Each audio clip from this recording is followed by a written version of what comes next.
chào, xin chào quý vị khán giả, xin chào. Chú Duy mới lập kênh YouTube mới nha. Bây giờ là cái này là thật tình của chú Duy nha. Lúc trước là chú làm ăn chia cho nên là giờ chú thấy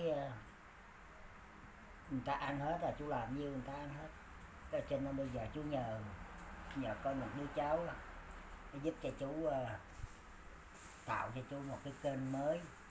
Chính tên của chú là chính người đăng ký ở bên trang mạng xã hội của YouTube nha.